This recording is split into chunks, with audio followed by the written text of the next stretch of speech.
magbasa ng salita ng hula.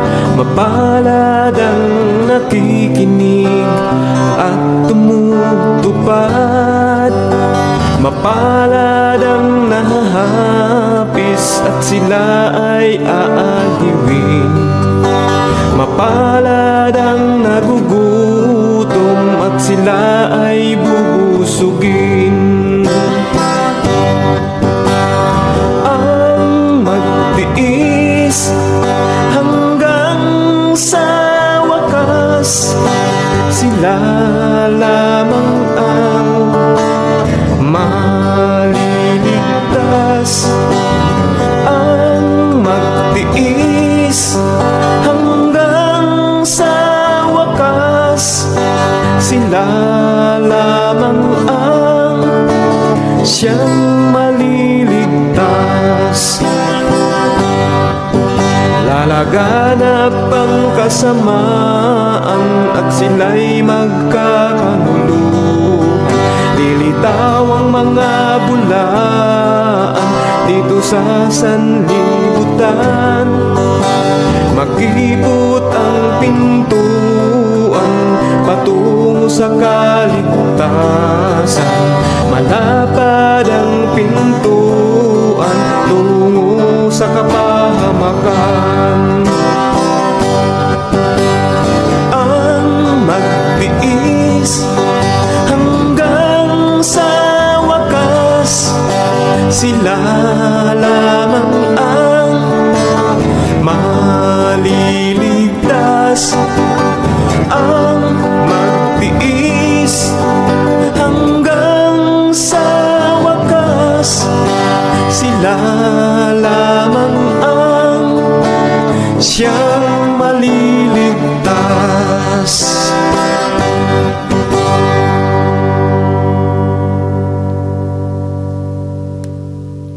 Kumusta po kayo mga kapatid at mga kaibigan?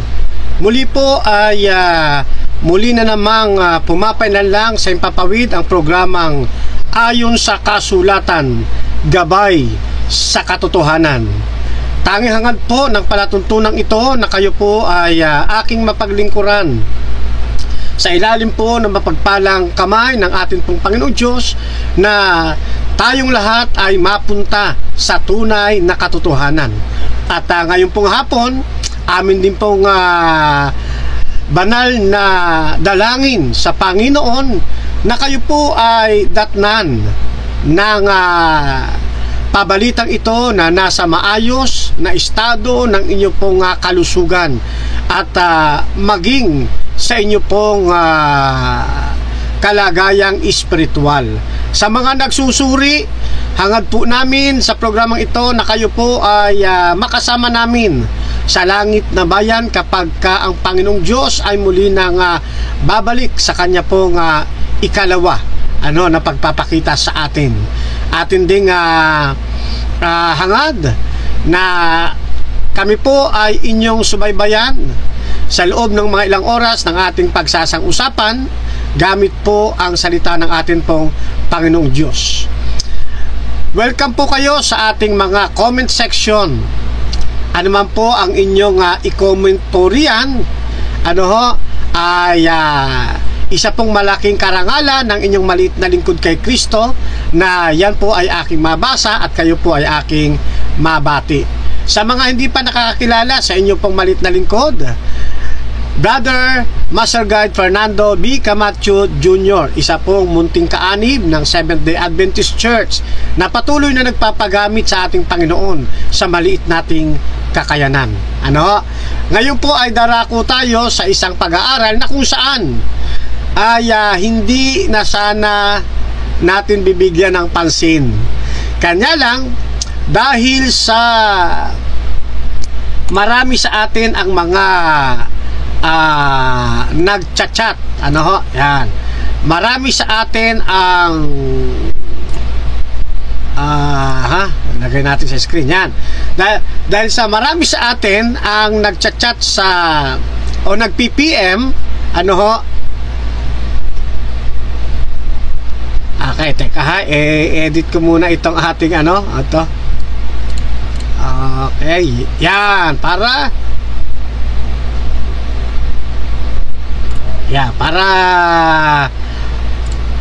makita natin yung topic na pinag-uusapan. Ano ho?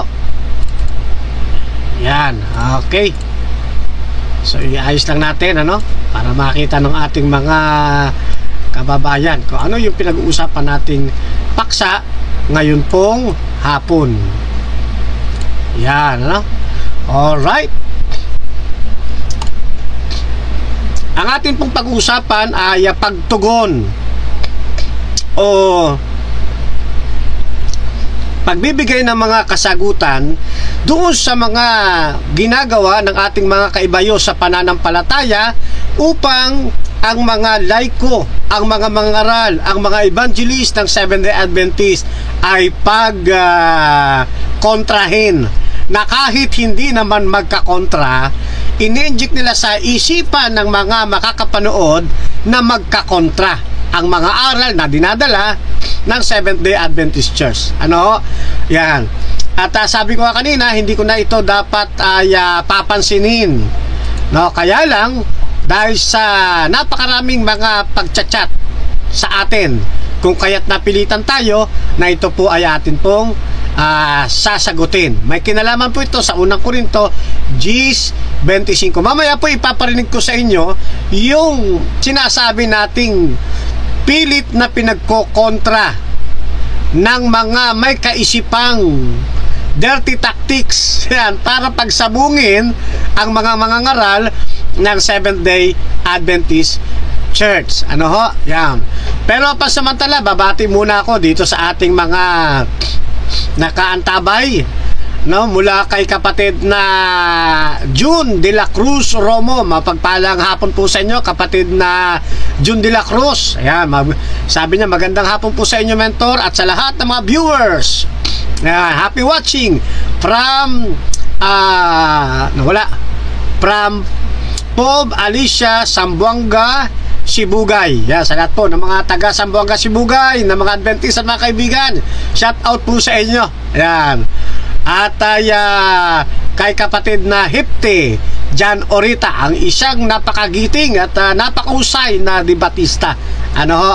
Yan, shout out sa inyo, kapatid na Hipte. Mabuti kap at sinagot mo yan. Oo nga po, dahil ito matagal na itong issue na inuulit-ulit nila, ano ho? At ngayon ay sasagutin natin, ano? Yan, shout out Menard Pabrero. Yan, God bless po, Bro Camacho Jr. Fernando Baisa. Yan, likewise po, kapatid na Menard. At sabi ni kapatid Hefty, shout out Kap, kampi tayo dyan, amen. O, sa ngalan ng katotohanan ay pagka nalalaman natin ay talagang nakapanig tayo doon sa tunay, ano ho? At alam natin na kailanman ang mga karumal-dumal na binabanggit sa Levitico 11 na may kinalaman sa dietary law ay hanggang ngayon ay nananatili pa rin karumal-dumal. Ano po? So yan. At okay, titingnan naman ako dito sa kabila natin. Okay, dito tayo sa YouTube. Okay, wala pang ang ating YouTube. So tayo po ay naka-broadcast dito po sa atin pong Facebook sa Camacho Junior Fernando Baisa. Yan, ano? Okay. At syempre sa atin pong YouTube channel. Yan, nakaano po tayo riyan. Okay, at binabati ko ang lahat ng mga taga North Caloocan. Seventh-day North Caloocan Central Church, Seventh-day Adventist Church. Ano? Mama, may lista ka ba ng pangalan nila? Pahiram ako. Okay, at mamaya po ibibigay sa akin yung ating pong mga estudyante na tinuturuan dyan po sa North Caloocan Seventh-day Adventist Central Church na magiging mga licensed rescuer and first aider. Yan.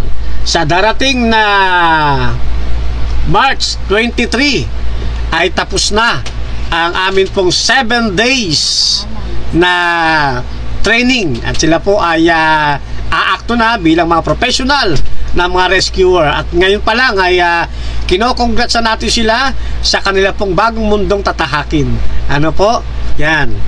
At ito binigay na sa akin yung mga listahan, ano?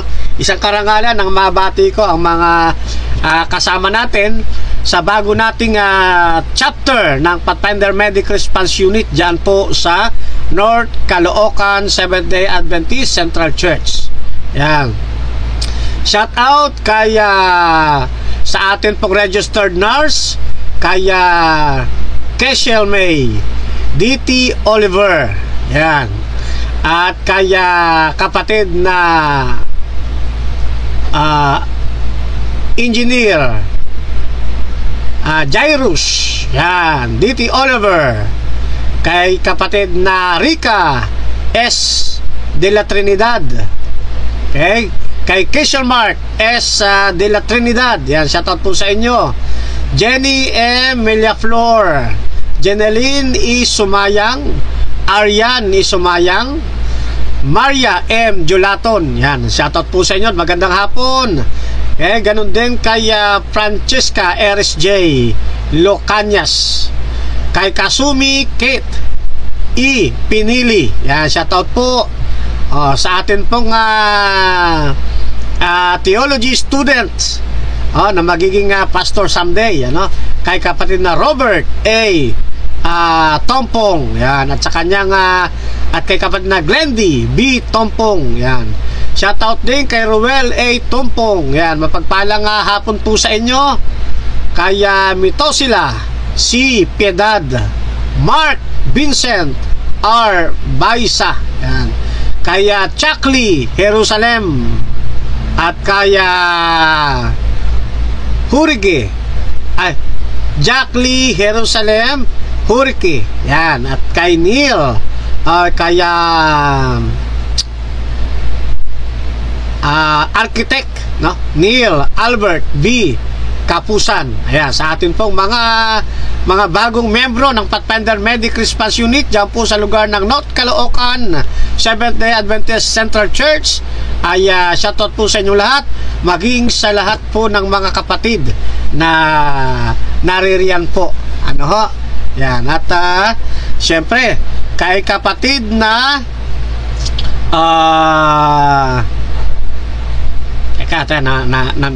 nawala. Balikan natin. Ang bilis maglaho eh. Okay, ulit. Yan. Kay Boyet Celes Craso, yan, Dan Sharing Cup, God bless sa ministry mo. Salamat kapatid na Boyet sa inyo pong full support sa gawain ito ng ating pong Panginoon. Okay, paghawak po natin, tapos na? Sir, ang doktrina ng sinasabi ko po, ilay po natin, sir. Sige po, kapatid na JB Sarmuyan. Okay, noted po. Yan. Gusto lang sirain ng mga gusto kumain ng baboy ang katotohanan. Oo, masarap daw ho kasi, kapatid na FT. Kaya hindi nila maiwan hindi maiwan. Okay? Shout out kaya Ben Rilampagos, shout out Cap Rilampagos family. Yes, likewise kapatid na Bien. Richard Burden Velarde, maayong hapon mga kapaglaom, gikan diri sa Toronto, Canada. Amen. Yan, talagang umaabot tayo sa iba't ibang panig ng atin pong daigdig, ano? Yan. Shout out sa iyo kapatid na Audrey Barbero. Yan, mapagpalang hapon kapatid na Audrey Barbero. Hangad po namin na ang inyong buong sambayanan ay patuloy na patnubayan ng ating Panginoon. Okay? Richard. Okay, kay kapatid na Richard, ano? Audrey, bien, June de la Cruz Romo, kay nabanggit na natin, ano? Okay, so Masaya ako mga kapatid kapag nababasa ko po ang inyong mga comments. Ano po? Yan. At doon po sa mga tumatawag sa akin, no? At hindi ko nasasagot, ako po ay humihingi ng paumanhin sa inyong lahat mga kapatid, sapagkat sa atin pong kabisihan ay hindi ho talaga natin nasasagot. Gusto man natin sagutin, kaya lang may pagkakataon talagang napapasabay sa oras. Ano po? Yan. At syempre ay wala akong magagawa kundi ang humingi ng paumanhin po sa inyo. Okay po. Doon naman sa mga nagchat-chat at hindi ko masyado na-replyan, ano? Minsan isang reply, dalawa, no, sapagkat kayo po ay marami. Ano, pag nag-chat po ako sa isa, ay meron po namang mga dapat pang sagutin na chinachat din natin. Kung minsan tinutulungan na nga ako ni Mrs. para masagot yung iba't ibang mga nagchat-chat. Ano, kasi sa sobrang dami, busy yung atin pong PM, personal message na box, ano? Kaya paumanin po mga kapatid kung ilang beses lang ako sa inyong nakakapag chat back. Okay? Yan, sana po maintindihan niyo po, ano ho? Yung inyo pong lingkod. Okay, so ngayon po ay darako na tayo sa atin pong gagawing pag-aaral. Pero bago yan, siyempre, katulad po ng ating nakagawian, tayo po ay muling dudulog sa Panginoon upang patuloy tayong patnubayan sa paghahayag ng katotohanan. At syempre, yung ating mga kababayan ay mabliss din po ng ating Panginoon. Let us pray. Dakila po at makapangyarihan naming Ama ng tahanan na nasa mga langit, kayo po na patuloy na nagbibigay ng karunungan sa bawat isa. May akda ng buhay na walang hanggan. Sa hapon po ito, Ama, ay patuloy naming isinusumiti ang mga oras ng aming pong pag-aaral kasama po ng aming mga buhay. Dalangin po namin mula sa programang ito nang ayon sa kasulatan Amang Banal ay maging daluyan ng pagpapala at mga katotohanan tungo sa mga kaibigang naghahanap ng katotohanan na madadala sa inyo pong paanan. Sa mga kapatid ay patuloy po ninyo silang patatagin sa pananampalataya hanggang sa muling pagpapakita ng inyong pong kaisa-isang anak. Binabalik po namin sa inyo, Ama, ang aming pong pagluwalhati, ang aming papuri, pagsamba sa Espiritu at katotohanan sa pamamagitan po ng makapangyarihang pangalan ng aming Panginoong Hesus. Amen. Alright, katulad po ng ating nabanggit sa ating pong introduction, tayo po ay tutugon doon sa mga mapanlinlang at mga mapanira gamit ang unang Korinto Kapitulo 10 talatang 25. Ilan sa mga nagbigay buhay sa atin para sagutin ang mga ito ay ang kapatid na Samuel, yan, ichinat po sa atin, ang kapatid na Escobar Bucani Celis. Yan, shoutout na rin po sa inyo, kapatid na Escobar Bucani Celis at kapatid na Samuel Dizon. Yan. Sa kapatid na Dr. Samuel Dizon, yan po ang aking boss doon sa school, no? Nung siya ay narito pa sa Pilipinas. Ngayon ang kapatid na Dr. Samuel nasa ibang bansa na, ano? At mayaman na siya ron. Okay, shout out sa'yo kapatid na Samuel, Dr. Samuel Tizon, at kay kapatid na Escobar Bucani Celis. Yan. Maliban dyan, marami pa yan sila, no? Hindi ko na lang na isa-isa. Yun na lang aking unang makita, ano? Yun na lang aking kinuha para i-post. Ang kapatid na Darlene Neves Igaran, yan, ay nag-ano rin sa atin, ano? Nag-forward din sa atin, no? At ang kapatid na Dr. Mel D, yan. Kasama ko rin po itong teacher doon po sa Patnubay Academy, na kung saan ang aming boss ay si Dr. Samuel Tizon. Yan. Okay, so 4 lang muna ang aking kinuha para mapabilis. At least may pakita ko sa inyo na mayroon talagang mga concerns na mga kapatid na gustong bigyan ng linaw yung ipinaninira, ipinanlilin lang ng mga kaibayo natin sa pananampalataya. Sabi nga ni kapatid na Hipti, kasi hindi maiwan ang pagkain ng baboy. Yan, kaya gumagawa sila ng ganitong mga usapin. Ano ho? Yan, siguro ay pakinggan natin, no? Sana marinig ninyo. Pakinggan natin itong bahaging ito. Yung pamilihan na yon, makilon. O kaya masilyom sa Latin. Sabihin, ito'y tindahan na wala pong karumaldumal hango sa pamilihan ng Israel. Doon, sa lugar ng Makelo, sa wikang Greek, ay meron talagang mga itinitinda yung mga hintil na mga baboy. Meron din ho talaga. At hindi bago yan sa atin. Alright, so etong sitwasyong ito ay broadcast namin ito doon sa ayon sa kasulatan nung kami nasa studio pa doon sa sa aming church, no? Masipag sila, no?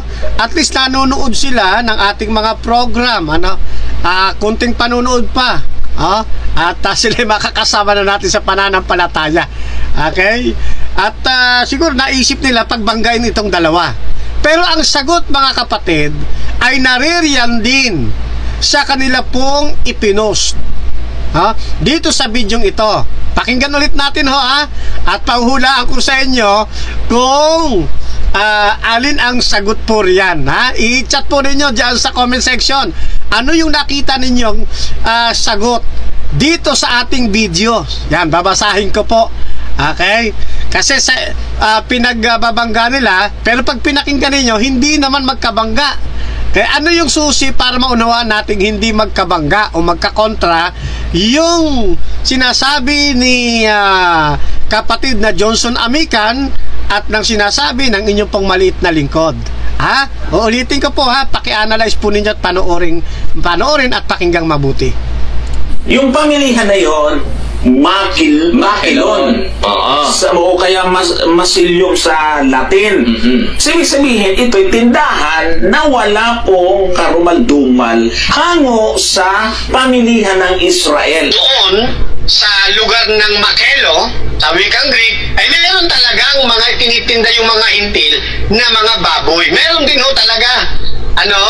At hindi bago yan sa atin. Alright, so mga kapatid, paki-comment po ng inyong saloobin, paki-comment ng inyong pong nakitang sagot, dito sa atin pong ipinlay na ginawa ng mga kaibayo natin sa pananampalataya at atin pong babasahin. Sabi ni kapatid na Hipti John Oreta, tapos na, malinaw naman kap, Hudyo at Hintil ang binabanggit. Clear. Di ba? Akala nila kasi akala nila yung audience mahina isip. Matatalas po ang kanilang mga pandinig. Lalo na yung mga debatista, katulad ni kapatid na Hipti Janoreta. Ang bilis nang nakita na magkaiba yung binabanggit na pamilihan. Kay kapatid na Johnson, ang binabanggit, pamilihan ng mga Hudyo. Wala talagang baboy doong tinitinda. Ang binabanggit ko naman, pamilihan ng mga hintil. Kayang magkaiba. Akala nyo lang, magagawa nyo ng istorya. Yung atin pong mga pinagbo-broadcast. Sabi ni Eric, pamilihan ng Israel at pamilihan ng Hintil. Camacho. Yes, kita nyo na. Napaka-bilis, sabi nga, pamilihan ng Israel, pamilihan ng Hintil. Basic naman, Kap. Amen. So, actually, sabi ko, hindi ko na dapat sagutin. Kaya lang, siyempre, may mga concern na mga kapatid na gusto nilang sa atin mismo manggagaling yung pagbo-broadcast. Para siguro kapakanan ay doon sa mga baguhan pa na mananampalataya. mga Adventist na mga baguhan pa. At doon sa mga nagsusuri na nalilin lang ng kanilang mga ginagawang magic. Yan, no? Okay. Sabi ka ba, ibig sabihin may dalawang nawala. Gusto na talaga kumain ng baboy, no? Sabi kapatid na hipte. Yan. Sabi, magulo statement ng SDA, alin ang totoo? Sabi ni kapatid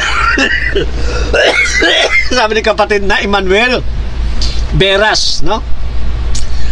Magulo raw ang statement ng SDA, no? Hindi magulo yan. Ang magulo, yung hindi po ninyo inuunawa yung sinasabi.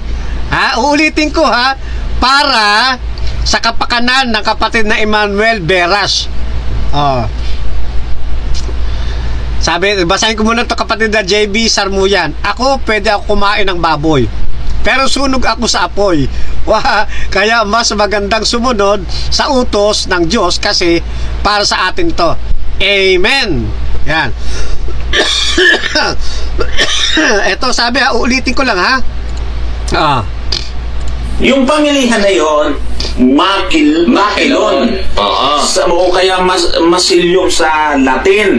Sabihin, ito'y tindahan na wala pong karumaldumal hango sa pamilihan ng Israel. Pamilihan ng Israel o pamilihan ng Hudyo. Sa lugar ng Makelo, sa wikang Greek, ay mayroon talagang mga itinitinda yung mga hintil. May itinitinda yung mga hintil na mga baboy. Meron din talaga. At hindi bago yan sa atin. Yan. Mamaya po, makinig ka Makinig kayo mga kapatid dahil aaralin natin katulad nung sinasabi, meron ba talagang dalawang pamilihan doon? Yan. Maraming pamilihan doon kapatid, hindi lang dalawa.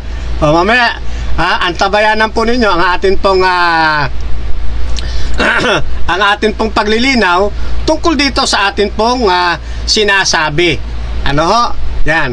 Dapat nating maunawaan, kapag babasa ho kayo ng Biblia, huwag ninyong bibigyan ng kahulugan ang Biblia na parang sa panahon natin nangyari. Kung nakabasa ka ng pamilihan, ang conclusion mo kagad, pamilihan sa panahon ngayon. Hindi po mga kapatid. Dapat nating maunawaan, isinulat ang unang Korinto, isinulat ni Apostol Pablo yan, napakatagal ng panahon, noon pang unang siglo. Yan.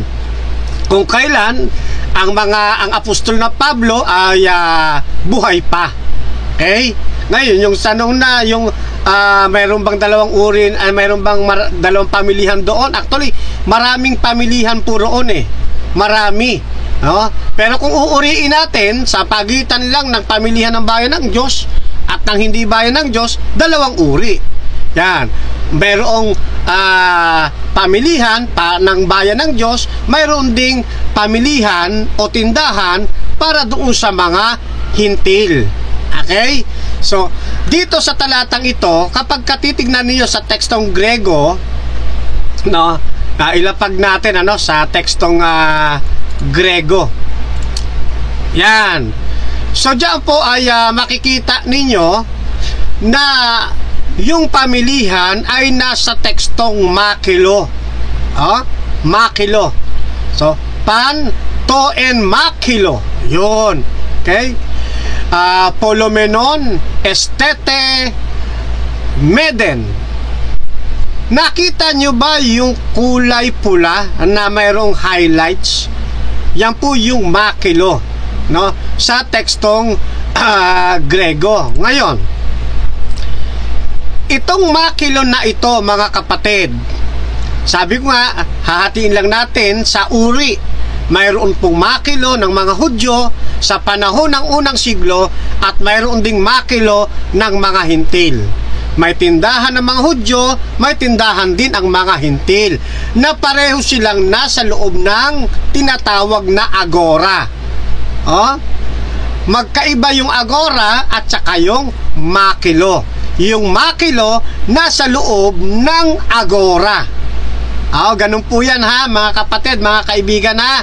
Yan. Kung ilalarawan ko sa inyo ang agora, ito'y isang malaking bulwagan o plaza. Yan ang agora, no? Isang malaking bulwagan na may hangganan. Sa loob ng mga hangganan na yan, ng bulwagan, mayroon diyang mga makelo, maraming mga makelo na tindahan o makelo ng mga hintil. At mayroon ding tindahan dyan o makelo ng mga Hudyo. Ang binabanggit ng kapatid na Amikan, sa makelo ng Israel, sa makelo ng mga Hudyo, wala pong itinitindang baboy. Tama yun. Okay? Sa makelo naman ng mga hintil, mayroong itinitindang mga baboy. Mamaya, babasahin ko po sa inyo ayon sa mga research. Ngayon, kaya mapapansin ninyo yung pagkakabanggit ng unang Korinto 10:25. Ang payo ni Apostol Pablo, lahat ng ipinagbibili sa pamilihan ay kanin ninyo at huwag kayong magsipagtanong ng anuman dahilan sa budhi. Ipinalalabas nila dito, kita mo na, Brother Fernan, mga Sabadista, kahit lahat pala ng ipinagbibili doon sa pamilihan, lahat ng pinagbibili sa makelo, kainin ninyo at huwag kayong magsipagtanong ng anuman dahil sa budhi. Yun ang kanilang conclusion. Okay? Yan. Walang pinag-iba yan, halos dito sa ating mga pamilihan. Mayroong tindahan ng mga Katoliko, may tindahan ng mga kumakain ng baboy. Uriin na natin, dalawa. May tindahan ng mga kumakain ng baboy at may tindahan ng mga Sabadista. Sa tindahan o pamilihan ng Sabadista, wala kang makikitang baboy na tinitinda. Sa pamilihan naman ng iba't ibang pananampalataya, maliban sa Sabadista, may mga tinitindang baboy. Yan. Sa talatang ito, tandaan ninyo, ang nagsasalita ay isang Kristiyano na hindi kumakain ng baboy. At ang kanyang kausap, mga Kristiyano rin, hindi kumakain ng baboy. Kaya nang sabihin niyang lahat ng pinagbibili sa pamilihan ay kanin ninyo, huwag kayong magsipagtanong ng anuman dahilan sa budhi. Ayan. Ang ibig sabihin, ang nagsasalita, isang Kristiyano hindi kumakain ng baboy. Ang kausap, Kristiyano hindi kumakain ng baboy. Nang tinuran ito ni Apostol Pablo, sa tingin ninyo, saan pupunta yung saang makelo pupunta? Yung taong pinapayuhan niya ng ganito. Of course, pupunta yan doon sa tindahan ng mga Hudyo o tindahan ng Israel. At lahat ng itinitinda roon, kanin ninyo, wag na kayong magsipagtanong alang-alang sa inyong konsensya. Yun po ang ibig sabihin, mga kapatid. Dito nung kami ay nasa Tagaytay nung araw, nung nadistino ako sa Tagaytay nung araw para sa church planting, pag kami binibigyan ng budget, uutusan ko yung isa sa aming mga makikisuyo ko sa isa naming kasama. Ito rin ginagamit ko. Sasabihin ko, kapatid, pwede ba ikaw na mamalingke? Tatanong siya, anong bibiling ko? Bahala ka na, kahit anong makita mo ron, bili mo. At yun ang uulamin natin. Mamaya makikita mo, pagbalik doon, walang dalang baboy yun. Bakit? Yung nag-utos, yung nakisuyo, at yung pinakisuyuan, nagkakaintindihan sila sapagkat pareho sila ng practice. Pareho sila ng unawa. Ganun po yan. Yung aking example, walang iniwan yan sa katotohanan. Ganito din sinasabi ng unang Korinto 10:25. Ang nag-utos, si Pablo, hindi kumakain ng baboy.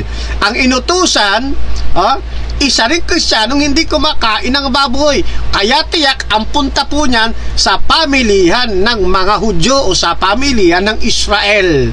Wala hong tinitindang baboy.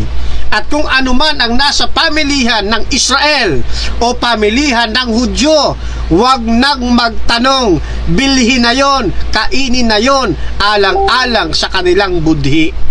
Yan, ano? Sana naunawaan ninyo mga kapatid, ha? Okay, kaya ito hindi na pupunta doon sa makelo ng mga hintil. Hindi. Sa pamilya talaga yan o makelo ng Israel o ng mga Hudyo. Yan. Sipatin muna natin para magkaroon kayo ng idea tungkol doon sa makelon. Yan. Nasa screen ba? Ayan, makelon. So, yan po ay meat market. Ayan, meat market po yan, ha? Yung makelon, kung saan dyan itinitinda po yung mga pagkain, yung mga karne. Yan. Tinatawag din po yung makelo na yan din po yung tatawag nilang slaughterhouse. No? Yan. Kaya kapag ikaw ay bibili, bibili ka ng tawag dito, bibili ka ng tsinelas, ng martilyo, huwag ka pupunta sa makelon. Wala ka mabibili doon, pako. Wala ka mabibili batya. Kasi meat market po yan. Slaughterhouse. Okay? Ganun po yan, ha? Doon sa Agora, hindi lang makelon ang nandoon. Marami pang ibang tindahan doon. May tindahan din doon ng banig. May tindahan din doon ng iba't ibang mga kalakal. May tindahan din ng pagkain na kung tawagin ay makelon o makelo. Okay? So yan po yan, ha. Dito naman sa isa pang dictionary ng Marble. Yan. Okay? Makelon, meat market. Yan po yan. An area in a city or town where meat was sold. Ano sabi? An area in a city. Okay? So talagang nasa loob siya ng isang malaking bulwagan, itong meat market. Okay? So I hope maliwanag sa inyo yung pagkakasabi ng ating mga diksyonaryo, no? Kaya sa biblical aspect, mga kapatid, yung salitang makelo o makelon sa tekstong Grego, yan po ay maliwanag na nababasa natin na ang kahulugan ay pamilihan o di kaya'y tindahan sa madaling sabi. Noong sinaunang panahon ng unang siglo, lalo na noong unang siglo, ito po ay tumutukoy doon sa sinasabi nating pamilya o merkado, sa madasalita, merkado o isang lugar kung saan nagaganap yung palitan ng kalakal. Ayan. O pagbebenta ng mga kalakal. Kaya yung salitang makelo, hindi lang yun puro pagbili. Bibili ka ng karne. Hindi lang puro pagbili ng karne. Ang makelo ay isa ring lugar kung saan nagpapalitan sila ng kalakal na may kinalaman sa pagkain. Yan po ang makelo. Yan. Ngayon, ano naman ang agora? Yung agora, katulad ng nabanggit ko sa inyo, yan ay isang malaking lugar. Bulwagan, halimbawa.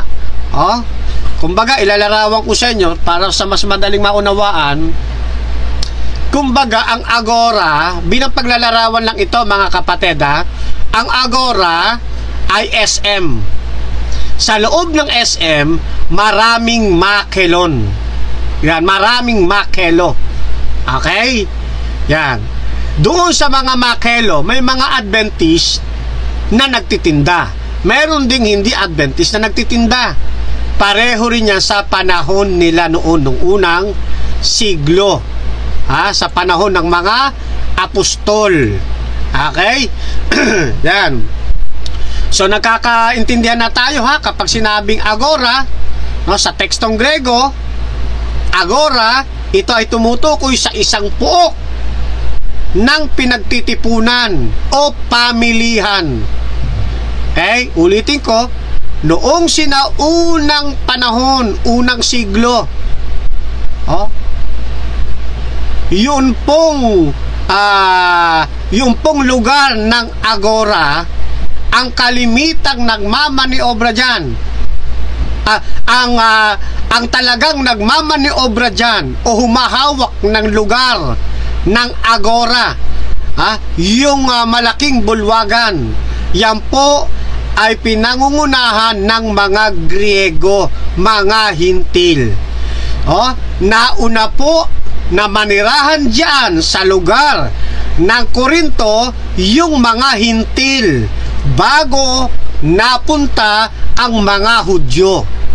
Kaya wag ninyong ialis sa inyong isipan na ang Korinto ay lungga, balwarte ng mga Griego o mga Hintil. Kaya napunta diyan ang Christian at Christian Church upang mangaral sa mga Hintil na nasa Korinto. Okay? Sana naunawaan po ninyo, Hindi naman po pwede nagkaroon lang diyan ng makelo nang dumating na yung mga Hudyo. Ay, hindi po pwede yun.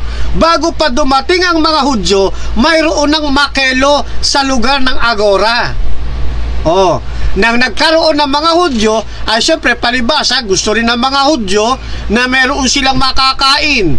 O baka yung mga kasama nilang mga Hudyo ay meron ding makakain, pinasok nilang agora, may mga Hudyo rin nagtayo ng kanilang pamilihan, nagtayo ng kanilang makelo sa loob ng agora. Kaya yung mga Hudyo, pagpunta ng agora, ang pupuntahan nilang makelo ay makelo ng Israel o makelo ng mga Hudyo. Ganun po yan, mga kapatid, Huwag ninyong isipin sa lugar ng Korinto, yan ay pamilihan lang o makelo lang ng mga Hudyo. Hindi po. Lalabas dyan, wala pang Hudyo, wala pa ring makelo.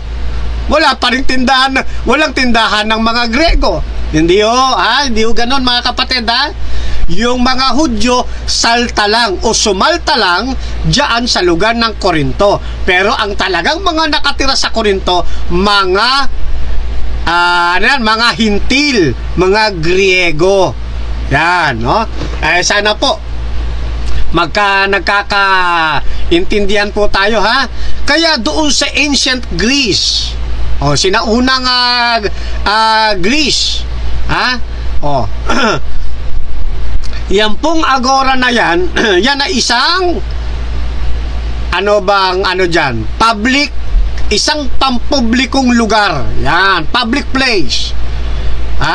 Kung saan naririyan nagpupuntahan yung mga iba't ibang grupo ng nagkakalakalan.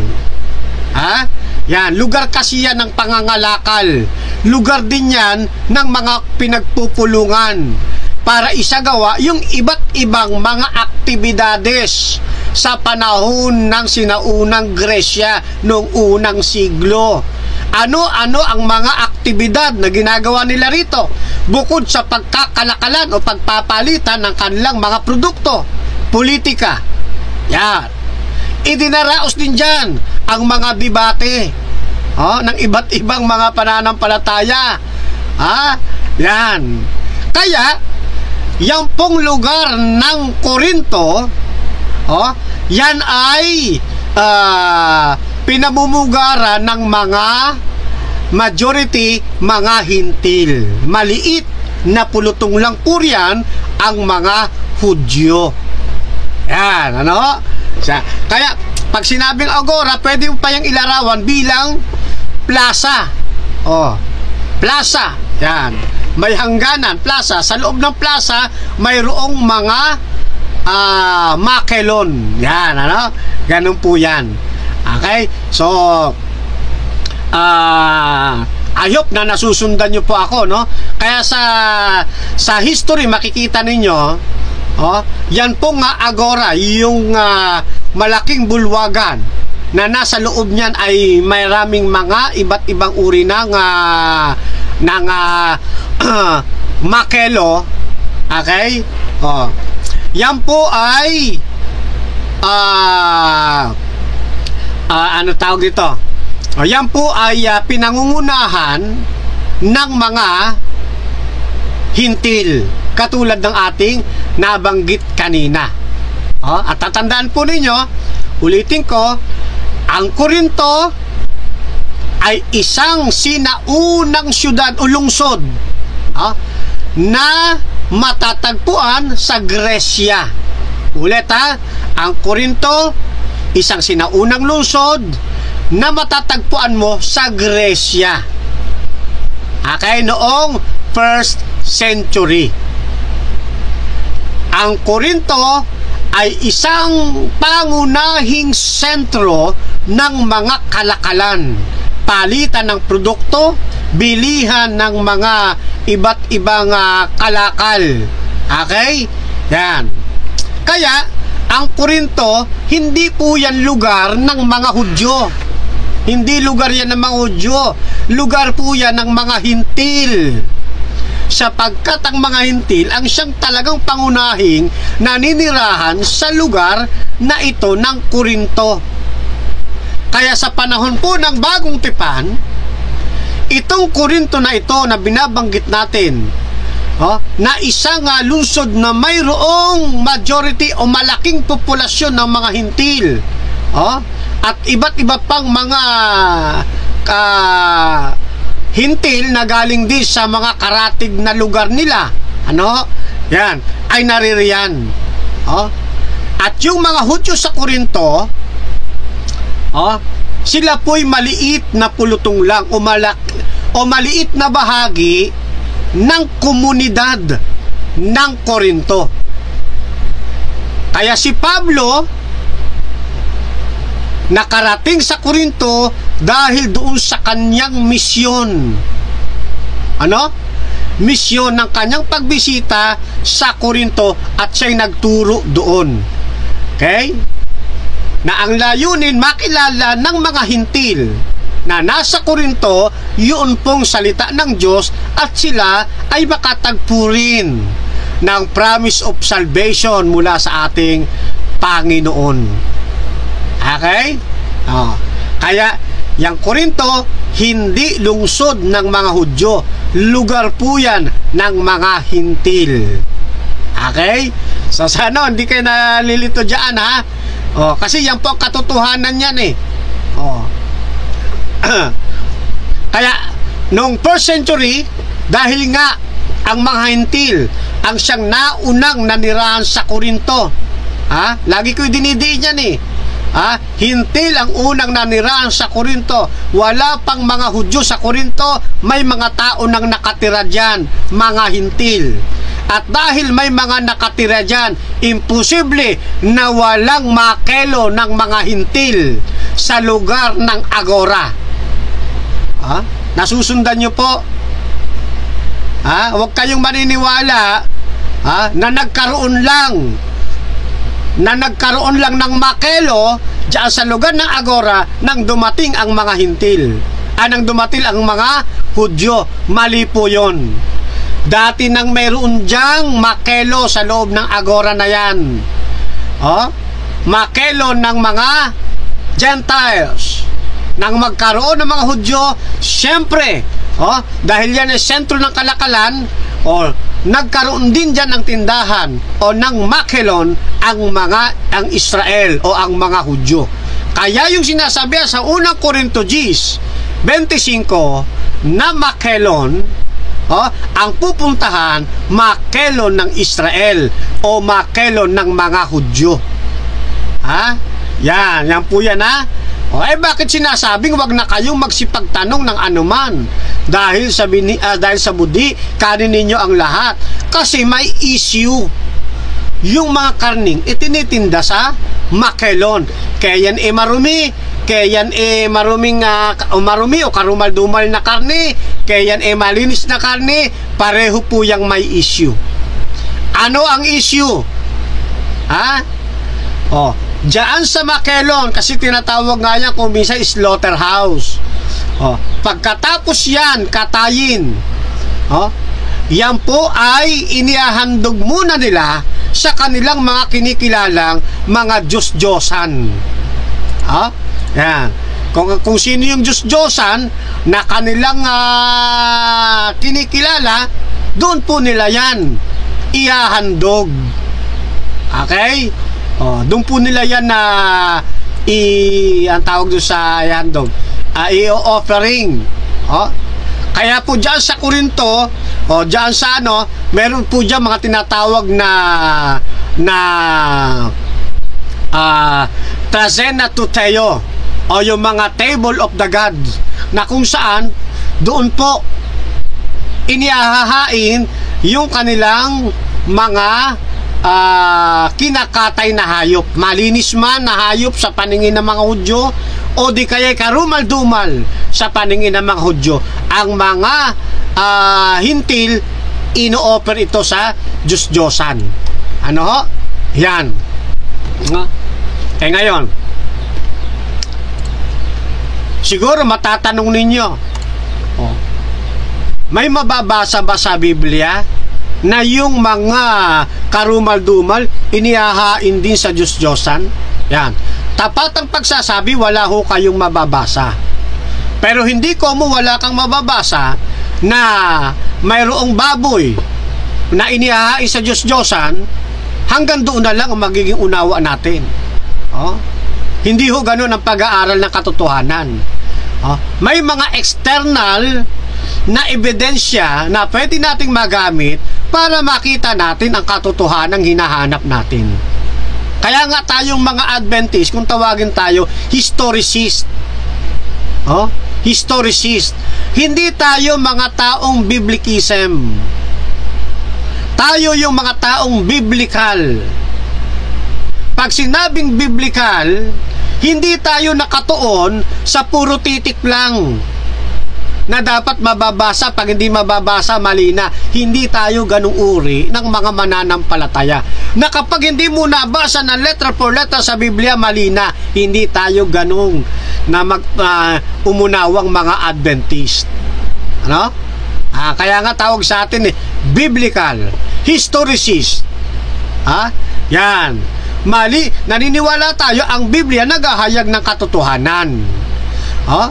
Pero mayroon ding mga katotohanan na makikita tayo sa labas ng mga patotoo ng Biblia na hindi nabanggit sa Biblia. Ganun ho ang pag-aaral natin ng banal na kasulatan. Ano po? Yan. Ngayon, kaya sa ibang bersyon ng Biblia, pagdating sa unang Korinto, sa Saling New Filipino Version, kanin ninyo ang anumang ipinagbibili sa tindahan ng karne nang walang tanong-tanong tungkol sa konsensya. Sa isa pang translation, kumain kayo ng lahat na itinitinda sa karnihan nang walang anumang pagkabalisa ng konsensya. Talagang meat market po talaga siya. Yan. Ano ang issue? Eto, dito sa komentaryo ni Thomas Hale, yan, ito po yan, ito po yan, yan. Dalawang ito dalawang version, dalawang magkarugtong itong version ng commentary na siya pong inilagay ko po dito sa ating screen. Ano sabi? Noong kapanahunan ni Pablo, halos lahat ng karning itinitinda sa palengke sa Korinto ay inihahain muna nila sa mga Diyos-Diyosan. Ngunit dahil walang kabuluhan ang Diyos-Diyosan, hindi marumi ang karning ito, maaari itong kainin ng isang Kristiyano. Ito yung dahilan kung bakit sinasabi ni Pablo, kanin ninyo ang lahat ng ipinagbibili sa pamilihan, o doon sa tindahan ng karne, huwag na kayong magtanong ng anuman alang-alang sa inyong budi. Ayan, o alang-alang sa inyong konsensya. Kasi nga naman, yun pong inihandog sa Diyos-Diyosan, wala daw itong kabuluhan. Totoo naman sa unang Korinto 8:4, di ba? Nakalagay din naman yon. Hindi mo ipagkakasala kung ang kakainin mo karne inihandog sa Diyos-Diyosan. Ngayon, meron bang mga karne na hindi inihandog sa Diyos-Diyosan sa lugar ng Makelo doon sa Korinto? Meron din po. May mga karne rin na hindi inihandog sa Diyos-Diyosan. Pero kung yung nabili mong karne inihandog sa Diyos-Diyosan, pwede mo itong kainin. At huwag ka nang magtanong alang-alang sa iyong budhi. Pero sabi na Apostol Pablo sa mga sumunod na talata, kung may matitisod na kapatid, dahil sa pagkain mo ng karneng inihandog sa Diyos-Diyosan, mabuting wag mo na lang kainin. Yan, yun naman ang pasubali, di ba? Sa 10:25, tuloy mo lang ng 27, 28, makikita mo na yun eh. Kapag may matitisod, huwag mo kakainin. Pero kung wala naman, hindi naman ipagkakasala sa Diyos. Ngayon, bakit yung mga Hudyo may tinitindang inihandog sa Diyos-Diyosan? Kasi nga, katulad ng binabanggit ko sa inyo, yung nagmamaniobra sa agora, yan po ay mga Gentiles. Ang mga Hudyo ay umaangkat lang ng kanilang karning paninda mula sa mga Hintil. Ay bago yan ibigay, i-distribute ng mga Hintil sa iba't ibang mga Makelo, inihahandog muna nila yan sa mga Diyos-Diyosan. Yan, yun ho ang issue sa panahon po nila. Yan. Dito sa Claire de Roit, Makelom, yan, archaeological evidence elsewhere showed that many populous cities in the Roman Empire had a purpose-built market. These sometimes contain areas of butchery and often contain a small temple to a god, often Mercury or Hermes, god of commerce. Tagalogin natin, iliwat natin sa pagkakatagalog. Ito rin po yan yung binasa kanina, iniliwat lang sa Tagalog. Ang ebidensyang arkeolohikal mula sa ibang lugar ay nagpapakita na maraming mga lungsod sa Imperyong Romano na mayroong puok na tanging para sa pamilihan. Kadalasan, may mga lugar para sa pagpatay ng hayop at madalas ay may malilit na templo na inaalay sa isang Diyos. Kadalasan, si Mercury o si Hermes, ang Diyos ng kalakalan.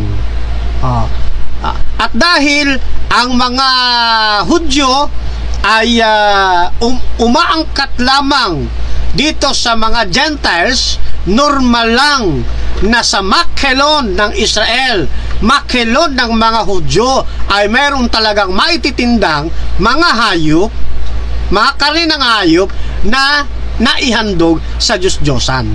Kaya naman ang payo ni Apostol Pablo, pwede silang kainin. Huwag na kayong magtanong para di na kayo mabalisa. Yan, alang-alang sa inyong konsensya. Yan. Pero kung may magsabing inihandog yan sa Diyos-Diyosan, huwag mong kakainin. Ang payo pa rin ni Apostol Pablo. Sana po naiintindihan ninyo mga kapatid. Marami dyan sa Korinto, mga iba't ibang mga templo ng Diyos-Diyosan. Katulad halimbawa nito. Yan. So, pag tinignan nyo po yung maaklat na yan, number 5, other temples, other temples in and around Corinth. Marami dyan. Bakit napakaraming mga temple dyan ng mga Diyos-Diyosan? Kasi nga,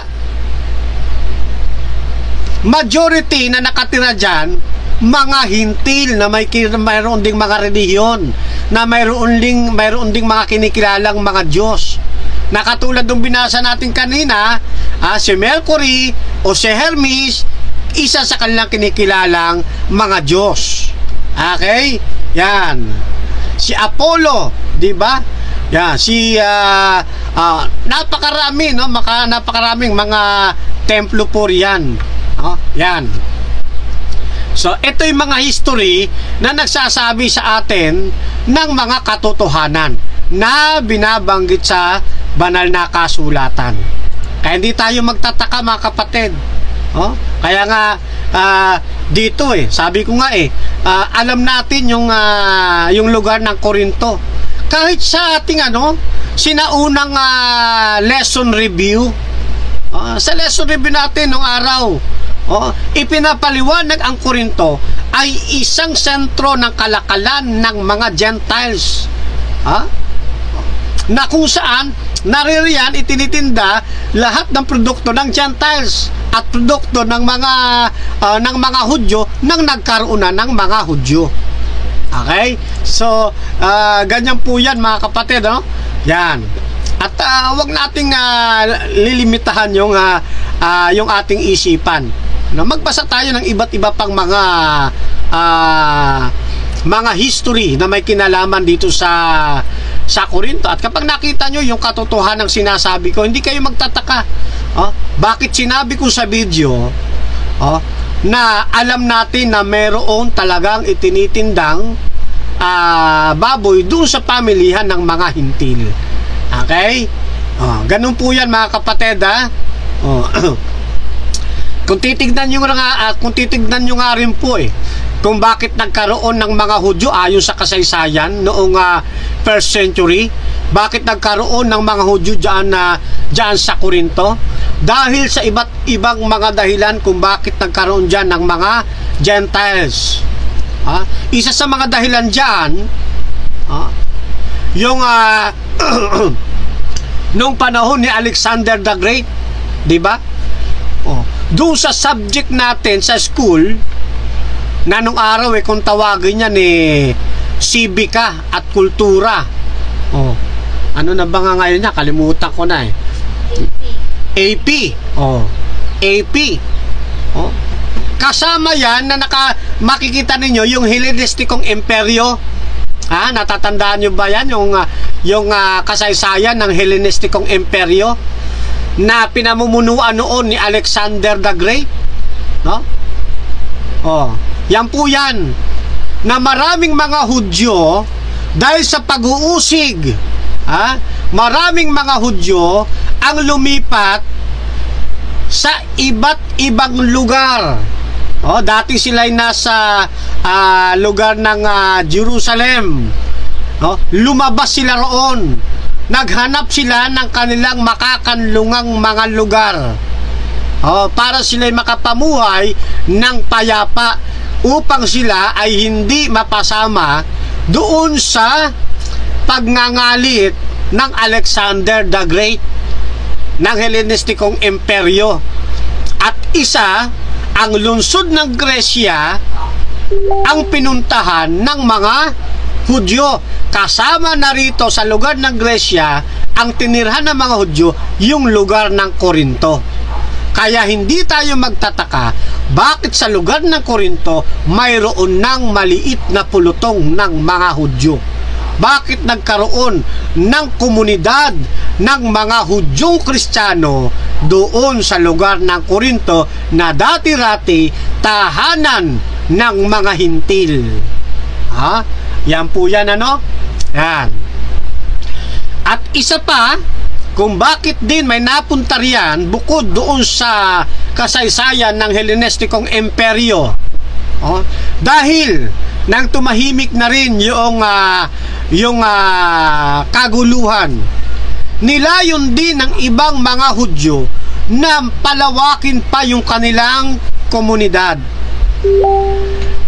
Nag-migrate sila patungo doon sa mga karatig na lugar.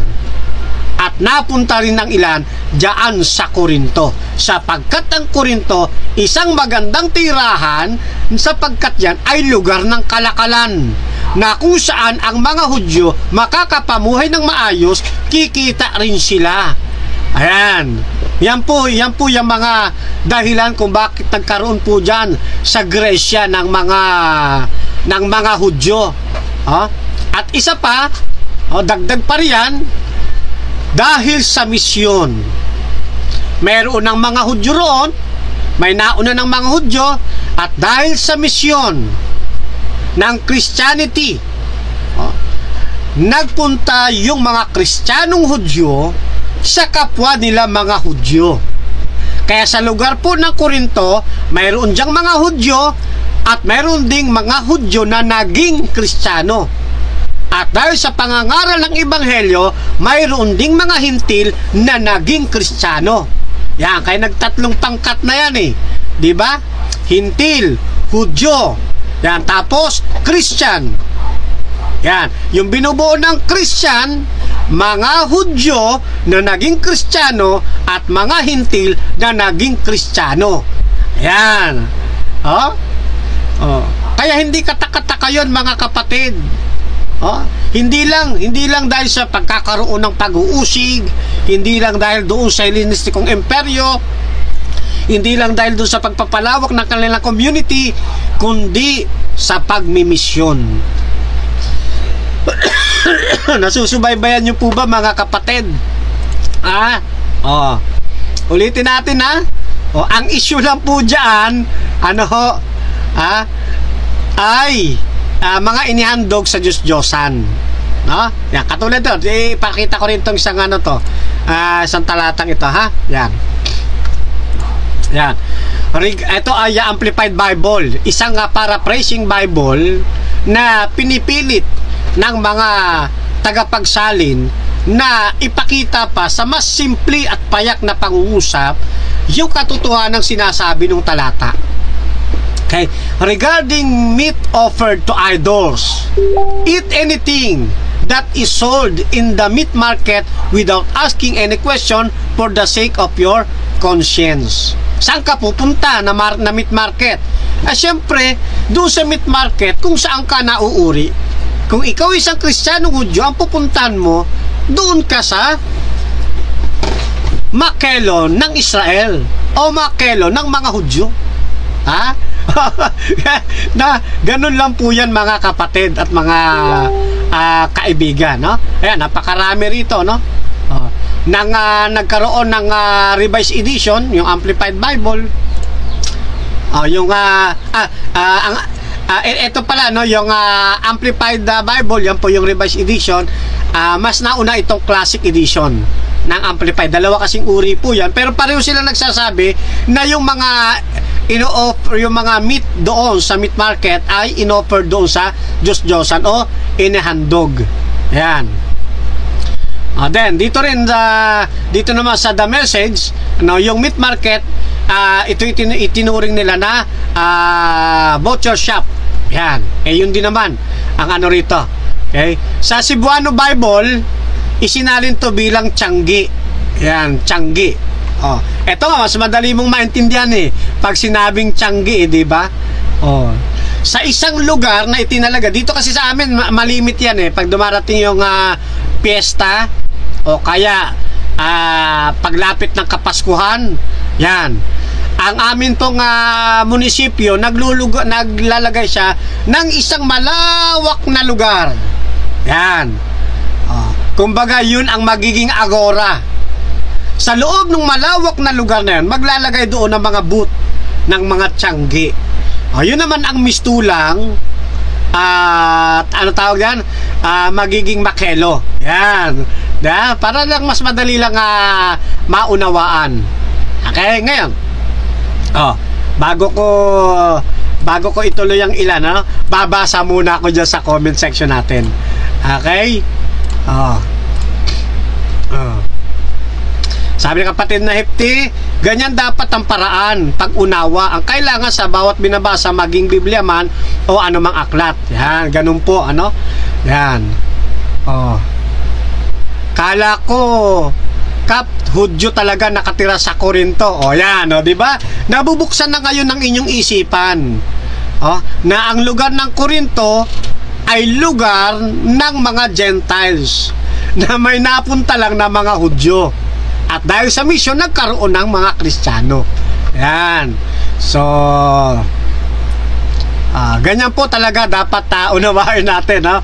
Ang Biblia. Kami ni kapatid na Jeff T. Oreta nagkakaisa kami pagdating dito kasi pag bumabasa kami ng Biblia ay ang gusto naming ilabas yung talagang dapat na unawa. Hindi tayo nakakulong na para bang kabayo na yung may ano ba tawag doon, nakalagay dito na ang nakikita mo lang mga nasa harapan. Hindi po. Lawakan natin, no? Yung scoop ng atin pong pag-aaral. Yan po yan mga kapatid. Titingin muna ako rito sa ating Okay.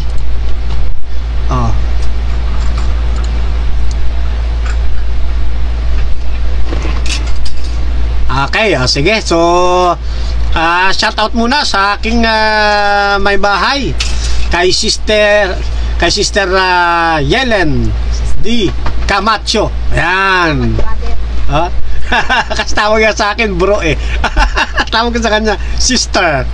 Ayan. At kay Alexis D. Camacho. Ayan, na aking napagandang baby.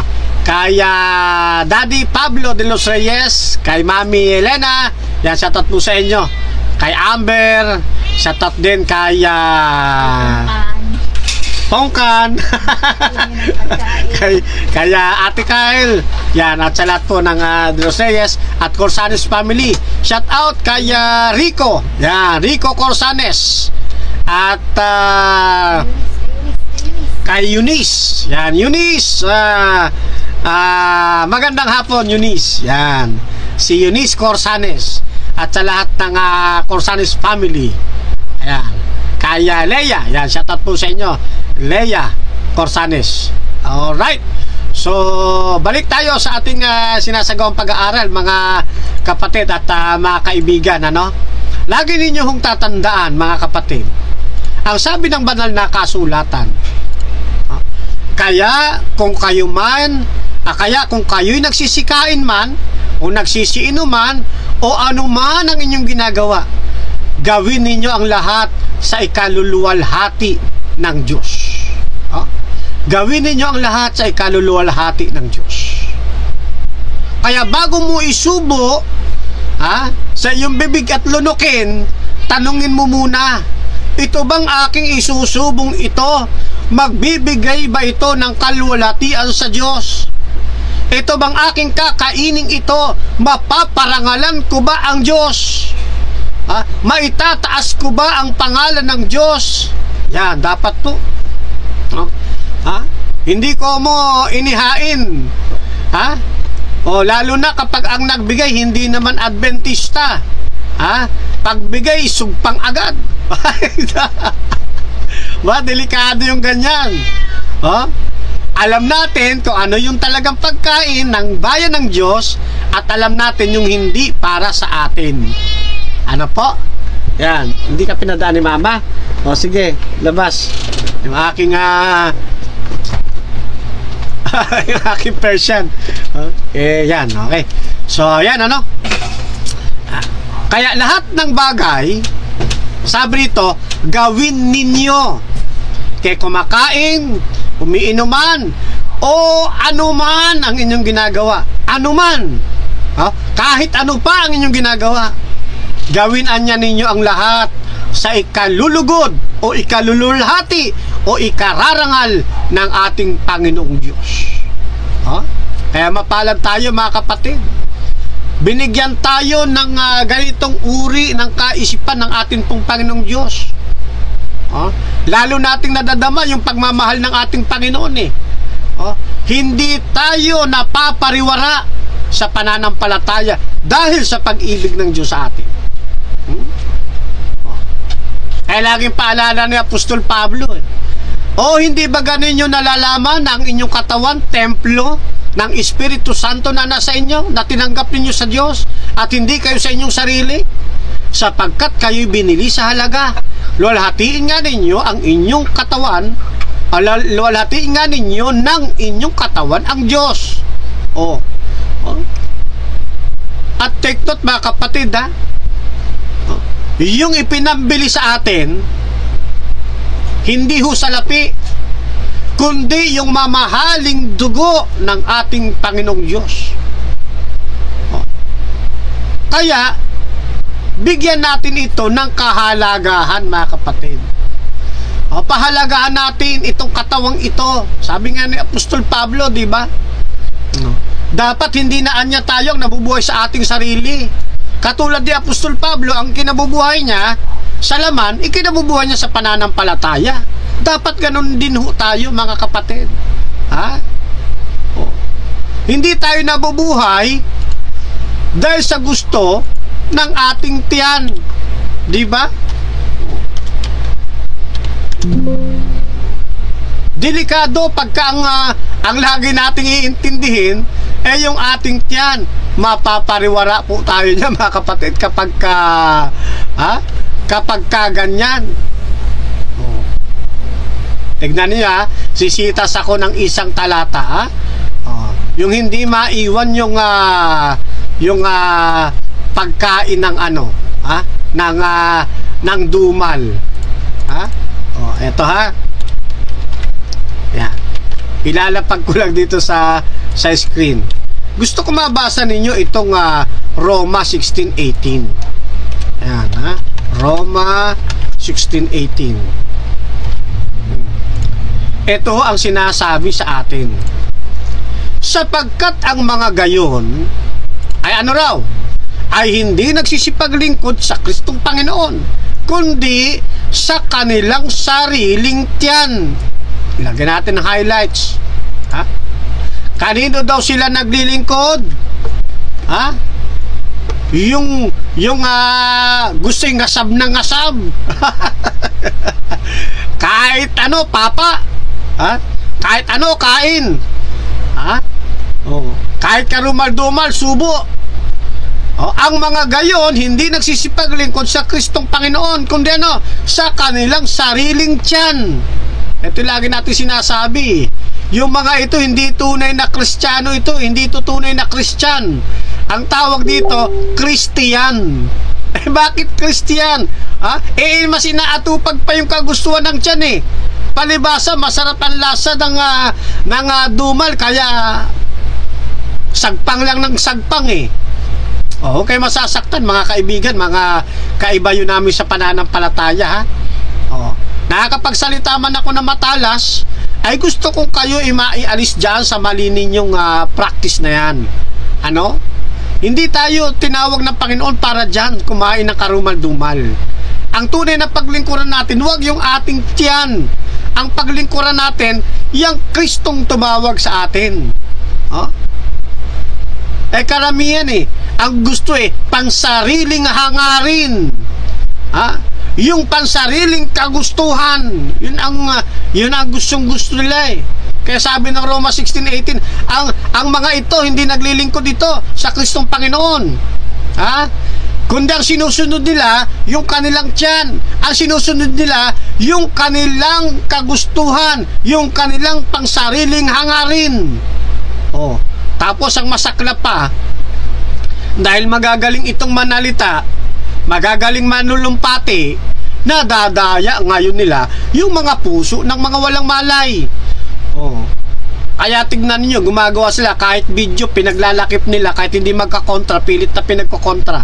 Yun namang mga walang malay, siyempre walang malay yun di maniniwala ngayon sa kanila. Buti na lang may mga kapatid na concern. Kaya nasasagot natin. Kaya huwag kayo basta-basta magpapaniwala doon sa mga pinagbabangga-bangga. Wag. Sabi nga ng ni Wenham Gordon noong 1976, law is the gift of the generous saving God. Ang ganda, no? Yung iba habang ang kautusan tinatanaw nilang sumpa eh. Oh. Tayo naman, ang kautusan tinatanaw nating pagpapala, tinatanaw nating biyaya, tinatanaw nating gift. Diba? Mas lalo mong mararamdaman na mahal ka ng Diyos dahil binigyan ka ng kautusan na hindi ka mapapariwara. Law is the gift of the generous saving God. Diba? Ang ganda. Eto pa. 6:17 ng Roma. Ano sabi? Datapwat salamat sa Diyos na bagamat ako'y naging mga alipin, na bagamat kayo'y naging mga alipin ng kasalanan, kayo'y naging mga matalibahin sa puso doon sa uri ng aral na pinagbigyan sa inyo. O di ba napakaganda? O. Nadatian niya kayo'y alipin ng kasalanan, pero ngayon hindi na, matalimahin na kayo sa puso. O, kung kailan ka tinawag, hindi mo pa naiwan yung pagkain mo ng baboy at ng iba pang karumal-dumal. Hindi talaga tunay na Christian yan, kundi Christian. Tuloy natin, 18. At yamang pinalaya na kayo sa kasalanan, ay naging mga alipin kayo ng katwiran. Kaya yung mga nagsasabi na yung sumusunod sa batas ng Diyos, alipin ng mali. Yung sumusunod sa kautusan ng Diyos, hindi na sila alipin ng kasalanan. Bakit? May sinusunod silang batas eh. Hindi sila lumalabag. Ano tawag doon? Alipin kayo ng katwiran. Alipin kayo ng katwiran.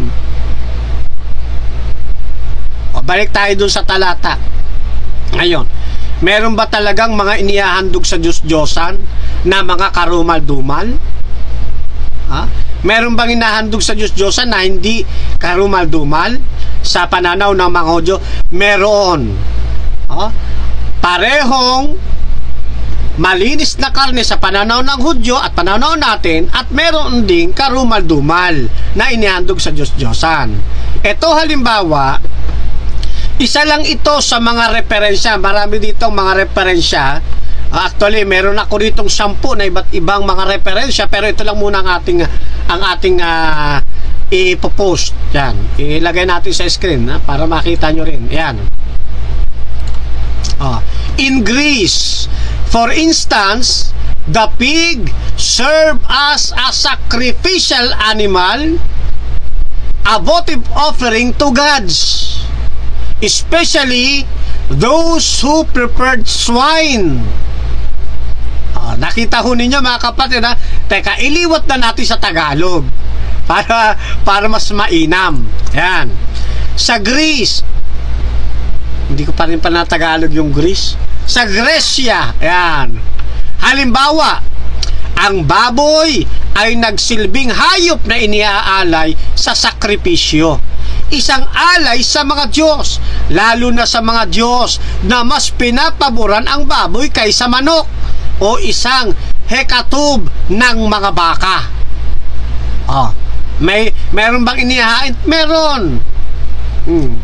Dahil ang protina ay isang mahalagang grupo ng pagkain, ngunit mas kaunti ang supply kumpara sa mga butil at gulay.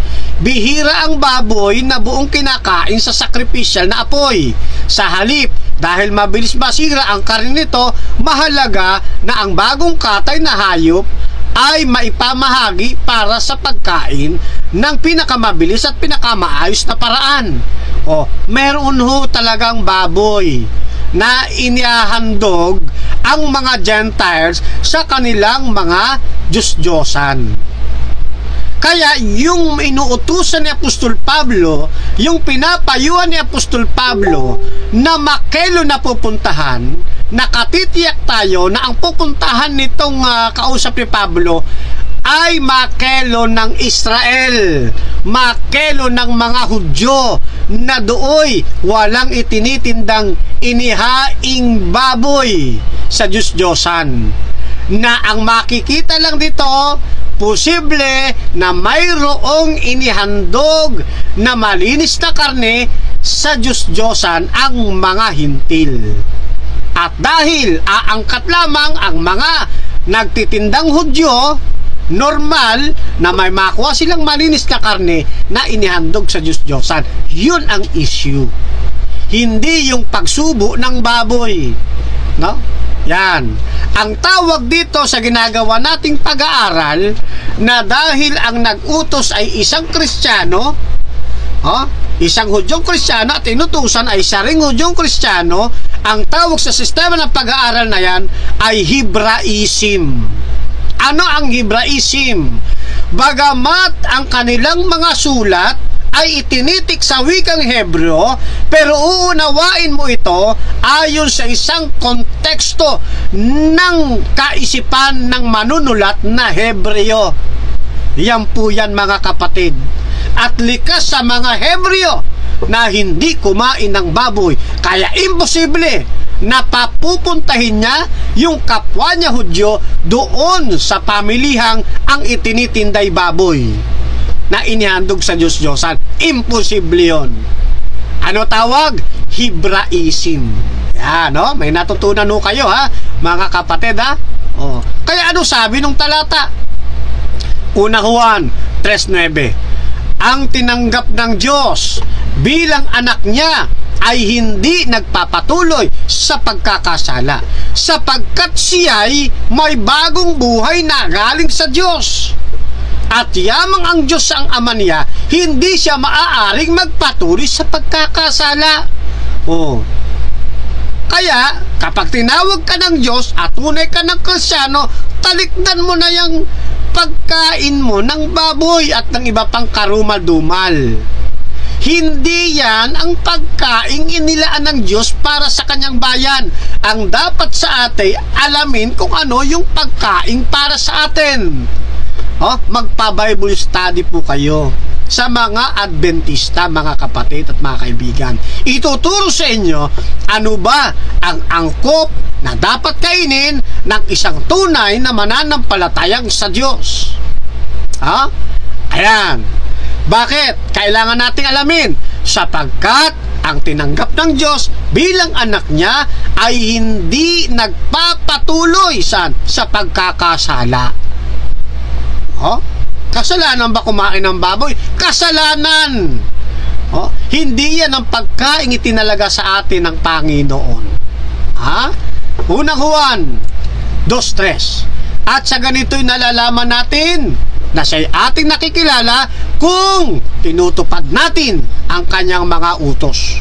Sabi ka ng sabi, kilala mo ang Diyos tapos yung simpleng utos niya di mo masunod, hindi mo siya tunay na kinikilala. Yan. Sapagkat ang sabi, nalalaman natin na siya'y ating nakikilala kung, pasubali yun kung tinutupad natin ang kanyang mga utos. Diba? Kaya lang, maraming mga tao, kahit anong sabi mo, talagang ayaw sa katotohanan uusigin ka pa hindi rin naman katakataka. Sabi ng Biblia yan 2 Korinto 4:4 na binulag ng Diyos ng sanlibutan ito ang mga pag-iisip ng mga hindi nagsisampalataya upang sa kanila huwag sumilang ang kaliwanagan ng ebanghelyo ng kaluwalhatian ni Kristo na siyang larawan ng Diyos. Maraming tao sa mundong ito binulag ng Diyos binulag ng Diyos ng sanlibutan. Yan ang karamihang mga tao. Binulag ng Diyos ng sanlibutan. Kaya mapalad tayo sapagkat pinalaya tayo ng Diyos sa gapos ng kasalanan. At ngayon, naging matalimahin tayo sa puso tulad ng binasa natin kanina. Gis, talatang 3 ng Roma, sapagkat sa hindi nila pagkaalam ng katwiran ng Diyos at sa pagsusumakit na maitayo ang sariling kanila ay hindi sila napasakop sa katwiran ng Diyos. Bakit daw? Hindi sila napasakop sa katwiran ng Diyos. Eto, highlights natin. Kasi Ang gusto nila, maitayo yung sariling kanila. Ang gusto nila, ang masunod, yung kanilang gusto. No? Nasa halip na sila ang sumunod sa kalooban ng Diyos, ang ginagawa nila, pinasusunod nila yung salita ng Diyos sa gusto nilang mangyari. Ano tawag dyan sa hermeneutics? Eisegesis. Yan. Pinasusunod nila yung salita ng Diyos sa gusto nilang mangyari. Na dapat sila ang susunod sa gustong mangyari ng salita ng Diyos. Yan po yan, mga kapatid, kaya huwag kayo palilil lang doon sa video na yun na ipinakita sa atin, na pinagbabangga tayo, no? Santiago 5, talatang 5. Kayo'y namuhay na may pagpapasasa sa ibabaw ng lupa, at namuhay kayong may karangyaan. Siyempre, ang sarap ba naman ng ng baboy, lalo lechon, gusto nila yan Tapos yung balat talaga namang pag kinagat mo kalutong ano sabi, sarap ng pasasa nila sa buhay nagmamantika pa bibig Kayo'y namuhay na may pagpapasasa sa ibabaw ng lupa, at namuhay kayong may karangyaan. Pinataba ninyo ang inyong puso sa araw ng ng katayan. Naku, delikado pala yan. Pinatatabaan niya ninyo ang inyong mga puso sa araw ng katayan. Ngayon, ang sarap ng ihaw-ihaw mo doon sa karne ng baboy. Pinalulutong mo, sarap-sarap talaga naman. Tapos nahaguran mo pa ng mga panimpla. Minamarinate mo pa bago mo isugba. Pagdating ng araw, yung pagsugba mo sa baboy, ikaw rin ang isusugba ng Diyos. Totoo nga, ang Diyos ay maibigin, ang Diyos ay mahabagin, pero wag mo nga abusuhin ng kanyang kabaitan, sapagkat ang Diyos ay Diyos din ng namumugnaw. Ang Diyos ay Diyos din ng kahatulan. Marami sa atin puro grace inaabuso yung grace. Inaabuso yung grasya ng ating Panginoon. Pagdating ng araw, yung inaasahan mong grasya ng Diyos, disgrasya yan. Asa ka na asa ng grasya. Pagdating ng araw, madidisgrasya ka. Ano sasabihin ng Diyos? Kailanman hindi ko kayo nakikilala. Diba? Mateo? Baka mga katwiran pa kayo. Panginoon, di ba nangaral din kami sa iyong pangalan? Di ba sa pangalan mo nagsigawa kami ng maraming kababalaghan? Baka sabihin ng Panginoon yung inaasahan mong grasya, disgrasya. Kailanman hindi ko kayo nakikilala. Baka yan ang mangyari sa atin. Isaiah 66, talatang 15. Darating si Yahweh na may dalang apoy at nakasakay sa mga pakpak ng bagyo upang parusahan ang mga kinamumuhian niya. Ano gagamitin ng Diyos sa pagpaparusa? 16. Apoy at tabak ang gagamitin niya sa pagpaparusa sa mga nagkasala. Tiyak na marami ang mamamatay. And then, Brother Fernan, sa Old Testament lang yan Hindi naman yan para sa New Testament. Mali! Bakit? Nangyari na ba ito sa kasaysayan? Dumating na ba si Yahweh na may dalang apoy doon sa lumang tipan? Wala pa, mga kapatid. Bagamat ang talatang ito'y nakatala sa lumang tipan, pero ang kagaganapan nito ay sa hinaharap natin. Kailan yan? Sa darating na paghatol. Brother Fernan, gusto ko talaga magpalusot Ang parurusahan lang dyan, yung under the law nila, yung mga nasa ilalim ng batas nila. Hindi tayo kasama riyan. Diba, ganyan lagi sinasabi ng iba. Mali ulit. Ganyan talaga pag may katwiran, pinipilit na yung katwiran Palibasa, sabi ng Biblia, ang gustong maitayo yung sariling kanila. Sinasabi na ng Biblia, nagdudumilat ng katotohanan ayaw pa nilang tanggapin. Ha? Ito na, katotohanan, nakita-kita na, ipinipikit pa yung mata. Ganyan talaga tao eh. May mga tao ang gusto lang nilang mabasa, yung gusto lang nilang basahin. Pag nakakakita sila ng mga ganitong talata na nasasaktan ng kanilang damdamin, ang daming palusot, no? Ang daming sinasabi. O, tingnan ninyo. Ang sabi ni Yahweh, malapit na ang wakas para sa mga naglilinis. Ayon sa tuntunin ng pagsambang pagano, nagpoprosesyon sa mga sagradong hardin. At dahil ito yung paksa natin kumakain ng karne ng baboy, daga at iba pang hayop na karumal-dumal. Sino daw yung parurusahan? Sino yung isusugba sa apoy? Yung kumakain ng karne ng baboy.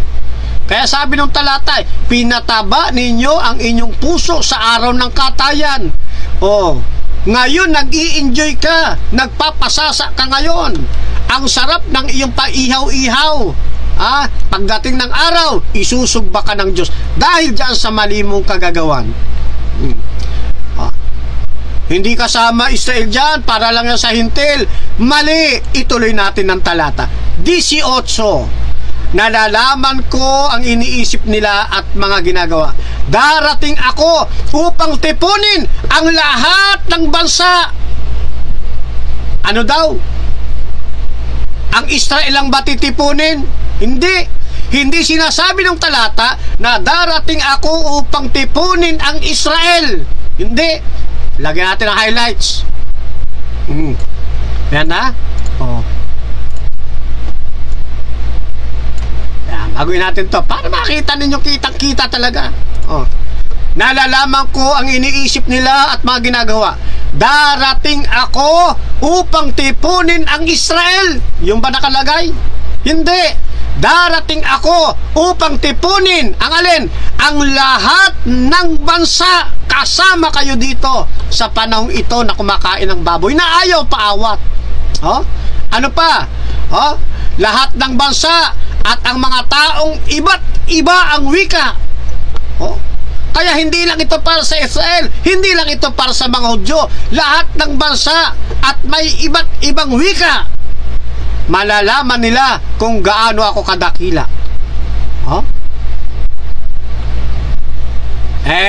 Dugtong ng iba dyan hindi naman anya baboy kinakain namin kinakatay muna namin. Ang dami talagang palusot no? Ang dami talaga Hindi naman talaga kami kumakain na niya ng baboy kinakatay muna bago kainin. Mamimiluso po pa Balik na natin talata. Ayan wala kang lusot dito. Huwag mo nang itayo ang sariling iyo. Eto nga sabi malapit na ang wakas para sa mga naglilinis ayon sa tuntunin ng pagsampagano, nagpuprosesyon sa mga sagradong hardin at kumakain ng karne ng baboy. Ano pa ilulusot mo dyan?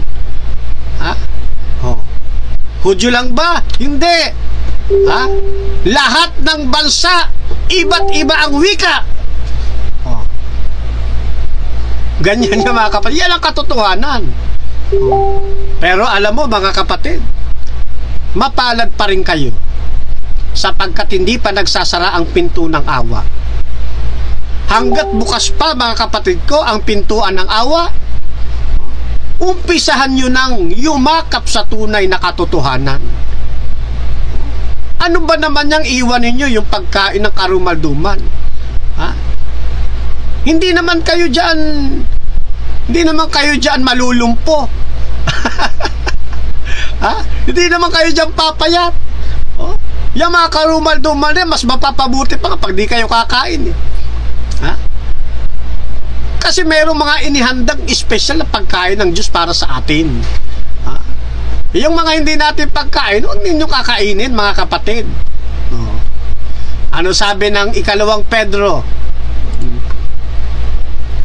Ang Panginoon ay hindi nagpapabaya sa kanyang pangako tulad ng inaakala ng ilan. Hindi pa niya tinutupad ang pangakong iyon alang-alang sa inyo. binibigyan niya ng pagkakataon ang lahat ay magsipagsisi at magbalik loob sa Diyos, sapagkat hindi niya nais na kayo'y mapahamak. Napakabuti ng ating Panginoon. Hindi pa bumabalik ang ating Panginoon. Sabi na noong unang siglo. Bakit? Binibigyan pa niya ng pagkakataon ang lahat ng tao na makapagsisi at makapagbalik loob sa Diyos. Kaya panawagan mga kaibigan na hanggang ngayon ay kumakain pa ng karumal-dumal. Talikdanan ninyo yan. Yumakap kayo sa ating Panginoong Diyos. Angkinin ninyo yung tunay na katotohanan. Iwanan ninyo yung maling pamumuhay. Sapagkat binibigyan pa kayo ng pagkakataon upang makapagsisi. Binibigyan pa kayo ng chance para makapagbalik loob sa Diyos. Tigilan na ninyo yung mga ginagawa ninyong pagkakat ng video, tapos pag sasabungin ninyo yung mga ngaral ng Adventist, tigilan na ninyo yan. Ipinapahamak lang ninyo ang inyong mga sarili. Kaya ho mga kapatid, kung gusto ho ninyo mga kaibigan, na kayo ay mapunta sa isang tamang pananampalataya, inaanyayahan ko po kayo. Bukas po ang aming mga kapilya sa tuwing sasapit ang araw ng Sabado, sa araw ng Miyerkules ng gabi at Biyernes ng gabi. Pumasyal po kayo at pakilala, kayo po'y paglilingkuran ng amin pong mga elders, ng mga diakono, mga kapatiran sa loob ng iglesia. Pakilala po kayo at sabihin niyo ang inyong layunin. Na nais ninyong magsisi at magbalik loob ng totoo sa ating Panginoon. Nagbo-broadcast kami ng ganito sapagkat hindi sa dahil lang gusto namin kayong tuyain, kundi sa banal na hangarin gusto namin kayong makasama doon sa langit na bayan, sa piling ng ating Ama. At kapag tayo naroroon na, tayo magsasang-usapan ng masasayang mga bagay. Paglipas ng 1,000 taon, ay lilinisin ang lupang ito upang matupad ang sinasabi ng awit na mamanahin ng matuwid ang lupa, ang bagong paraiso. At muli tayong ibabalik sa lupang ito upang tamasain ang buhay na walang kapara, ang buhay na walang hanggan na punong-puno ng kaligayahan. Kaya po mga kapatid, huwag mong ikasama ang pag-aaral natin ngayon. Tanawin mo itong isang kabutihan mula sa Panginoon, na tayo ay binubuksan ng isipan ng ating Panginoon at nais niya na tayo'y magbalik loob. Ano po? Kayo po ay hintay namin na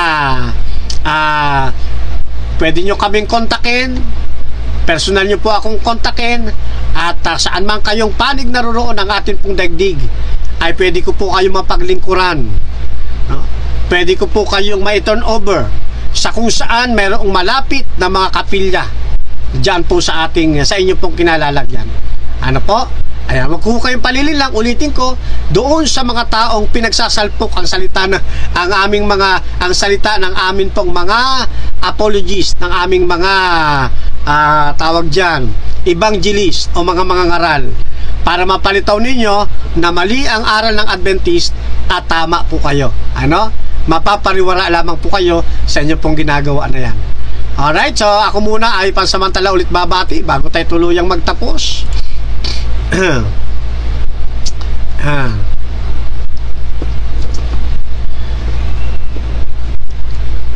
Sabi ni Richard Burden Velarde, o shoutout po sa inyo, Kapatid Richard. Acts 17:30, wala na isa pa sa Diyos. Ang panahon sa inyong pagka-ignorante apan karon gisugo niya ang tanang tao sa nulsol. Tignan ko ngayon sa Tagalog, Acts 17:30, kasi hindi ko naintindihan eh. Yan. ang mga panahon ng kahangalan ay pinalipas na nga ng Diyos. Datapwat ngayon ipinag-uutos niya sa mga tao na magsisi silang lahat sa lahat ng dako. Amen, kapatid na Richard Burden Bilarde. Ano po mga kapatid? Yan, salamat po sa inyong mga talatang ibinibigay sa atin at mga saloobin. Yan, shout out kapatid na Levi Contreras. Yan, tama, kakap. Yan, Gilbert Castillo Genon. Yan, shout out po sa inyo. Pinagbawal ba ang manok? Kung may makita ka na pinagbawal ang manok, maniwala ako sa'yo. Sino naman nagsabi sa'yo, kapatid na Gilbert? Sino ba kausap ni Gilbert? Ako ba? Hindi ko na alam kung ako nga yung... Sorry. Hindi ko na basa yung natawa lang ako dito sa Hindi ko alam kung para sa akin yung message or may kausap si kapatid na Gilbert Castillo, no? Kasi limited lang yung nakikita ko dito sa, alam nyo naman, pagka naka-live, kapira-piraso lang yung mga nababasa natin, no? Yan. Magandang hapon, sir, from Raymond Mendoza. Yan, okay. So, shout out po sa inyong lahat. Okay. At syempre, sinashout out ko rin ang kapatid na Patrick Gonzales. Yan, shout out kay kapatid na Rocky Tulog. Yan, sa kabuuan po ng Advent Biblical International Ministry. At syempre maging sa atin pong 3A Media. Yan, kung saan po tayo member din. Shout out po sa inyo mga kapatid.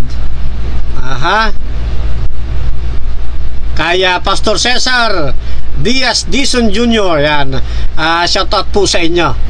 Sino pa ba?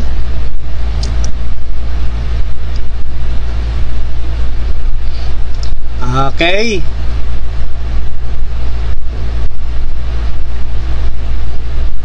Levi Contreras, minsan ka pag-speaker ka sa aming church, sa May Kawayan Church. Opo, kapag ka pareho pong magtagpo yung ating oras, kapatid na Levi Contreras, kung luluobin po. Yan. Okay. Reply daw ni kapatid na Gilbert yon sa isang komento. Ayan. Sabi ko na nga kasi hindi ko mahusgahan dahil kapiraso lang yun. Sensya na ka, kapatid na Gilbert. Okay. Yan.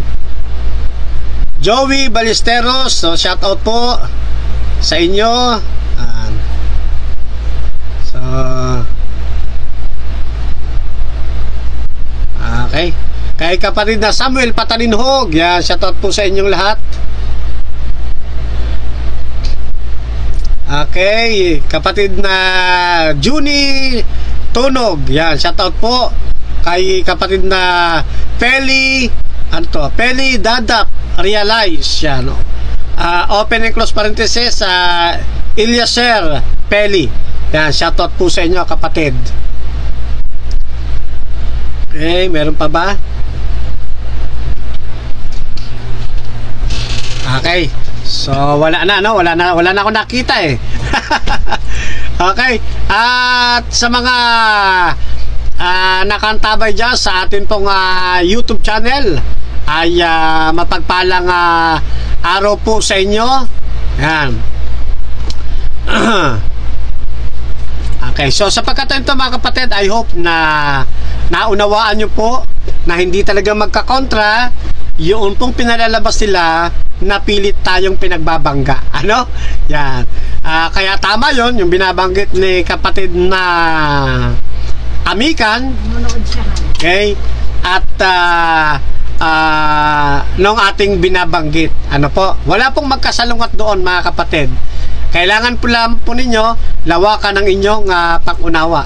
Okay? At kung mapanood dito ni kapatid na Amikan, ay sinashoutout natin ang pag-aralan natin. Yan, pag-aralan natin. At yung mga hindi pa naka-follow nakapag-likes, kay kapatid na Amican, yung sa pag-aralan natin at doon sa paglapit kay Kristo, ay subscribe po kayo, follow, at mag-like po kayo. Ayan, mag-comments din po kayo mga kapatid. At syempre, ganun din po sa akin. Dito sa ating ginagawang program, ano? At kung kayo meron mga stars dyan, pwede kayo maglagay ng stars, ano, mag-send ng stars. Okay? So, then, sa mga hindi pa naka-subscribe sa akin pong YouTube channel, i-type nyo lamang po Fernando B. Camacho Jr. Lalabas na po dyan ang programa kong Back to the Truth Ministry. Ang Back to the Truth Ministry natin sa YouTube ay pinaglalagyan ng iba't ibang mga programs natin. Kasama na dyan yung ayos sa kasulatan, yung Camacho in his Genius Family, Camacho in his and his Adventist family, ano po, mga debates natin, yan, mga testimonies, sermons, etc. etc. Yan po ang imbaka natin. Ayan, ng ating mga paglilingkod sa Panginoon. Kasi may nabalitaan kami dito sa Facebook, hindi ko lang alam kung totoo, no, na mabubura yung mga pag matagal na ay ibuburahin ng Facebook, ha? Hindi pa ako sure, pero magkaganon man ay meron tayong ano yung lalagyan, storage sa YouTube, ano ha. Yeah, pakishare nyo po sa inyong mga kaibigan at malaking bagay po yan na sa pamamagitan po ninyo nakakarating yung ating pangangaral sa hindi namin friends, kundi friends po ninyo. Okay? So sa muli mga kapatid ay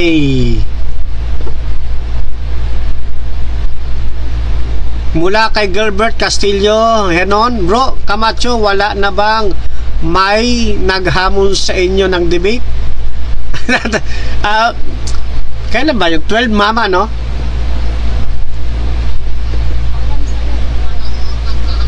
Parang meron po tayo. Teka ha, sipatin ko ha. Sa 12 yata po yan eh. Saan ba yung aking ano na yan?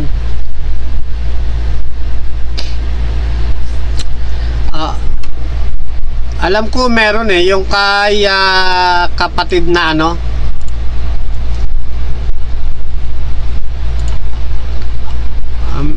ito sa March 12. Uy, 11 ngayon, bukas na pala yun. Alas 8 ng gabi, ang kausap natin ay si Pastor Eric Dignos ng ano ito,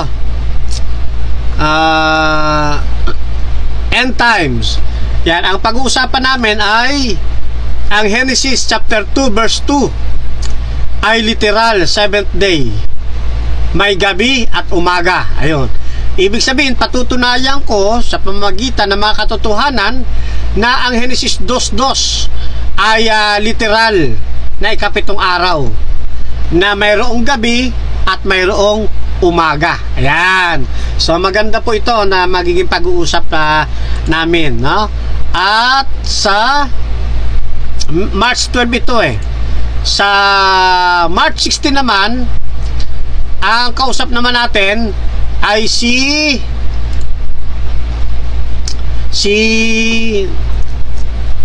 sa Trinity naman, sa Trinity. Ano? Sino nga ito? Hindi pa kasi kami nakakapaganda eh. Sobrang kabisihan eh. Si kapatid na Erwin de la Cruz. Yan. Ng Baptist. Okay? Ang topic namin, saan na ba yun? Hanapin ko nga. Maganda yung topic namin eh. Parang ganito. Alin ang Biblical Trinity? Ang official doctrines ng Seventh-day Adventist, o ang doctrines ng Southern Baptist Church. Yan, maganda po yun mga kapatid. Yung mga paratang nila sa atin na tayo katulad ng Mormons, hindi tayo Trinitarian kasi hindi tayo cradle. Yan po antabayanan po ninyo at maganda pong magiging pag-uusap dyan. Ano ha? Yan. Alright, so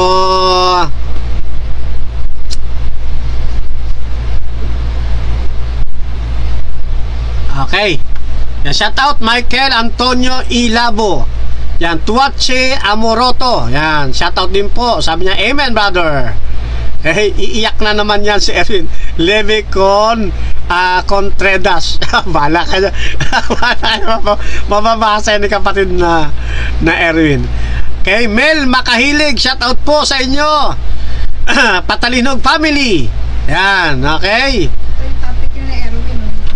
At sa 3A Media members, yan. Ito, which is biblical? Official is the Trinity Doctrines or Southern Baptist?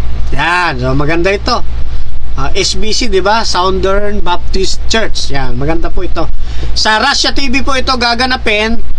Pero ito po ay ipopost ko rin siyempre dito sa ating YouTube channel. YouTube channel sa ating Facebook. Alright mga kapatid, sa ating pong pagtatapos ay muli tayong magpapasalamat sa ating Panginoon sapagkat patuloy na tayong ginabayan sa ating pong naging pag-aaral. At salamat sa inyo dahil bahagi kayo ng ating sang-usapan. Tayo po'y sumandali na manalangin. Lubos po ang aming pasasalamat sa inyo, Amang Banal, na kung saan patuloy niyo pong ipinakikita ang inyong kahabagan, ang inyong kadakilaan, ang inyong pag-ibig sa pamamagitan po ng paghahayag ng katotohanan. Sa pagkakataon ito ng amin pong pansamantalang paghihiwa-hiwalay, amin pong babaunin, Amang Banal, ang inyong walang maliw na pag-ibig. Gayon din po, hangad din namin na patuloy na sumaamin ang biyaya ng aming Panginoong Jesucristo at ang pakikipisa ng Santong Espiritu ngayon at magpasawalang hanggan sa pangalan po ng aming Panginoong Jesus. Amen. Okay, so mapagpalang hapon sa inyong lahat mga kapatid. Hasta la vista! Viva Adventista del Séptimo Día! Viva El Señor! Chukbok, Hamnida, mga kapatid, at Mispa sa inyo pong lahat. Mapalad ang bumabasa ng salita ng pula. Mapalad ang nakikinig at tumutupad. Mapalad ang nahahapis at sila ay aaliwin. Mapalad ang nagugutom at sila ay bubusugin. Ang magtiis hanggang sa wakas, sila lamang